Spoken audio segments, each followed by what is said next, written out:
Another way I really like to shoot hyperlapse is from a moving train, because you can get some really incredible footage if you're moving and everything else is stationary.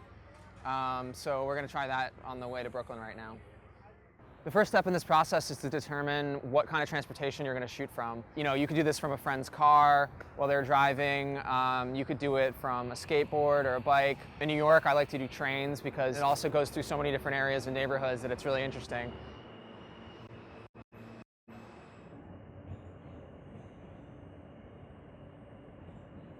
Sweet. So I'm pressing the phone up to the glass in order to stabilize it and to reduce the reflection. If the camera is right up against the window, then there's no way that light can get in and cause a reflection. So when you're shooting time-lapse from transportation, it's really important to think about perspective. So if you're shooting through the side, you're going to get these like incredible scenes flying by at a really fast rate.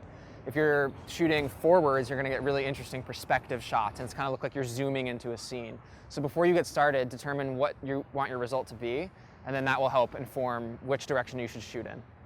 It's a nice thing to keep your video long enough so that you can play with the speeds later on.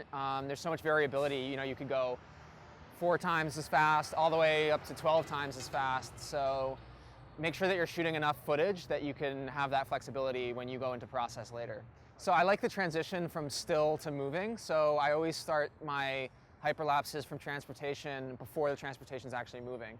And that's a way to kind of get this really cool transition from a still shot going into movement and maybe all the way back to a still shot again when the train stops. Or, you know, if you're shooting this from a taxi, the same thing applies. You know, just try to get as much footage as possible so that you have more flexibility in the end. I think a good practical length to shoot for is about 6 times the length of your final video, because that's kind of the middle of the hyperlapse speed adjustments. So you have a lot of flexibility on either end if you shoot 6 times the length of what you want to end up with.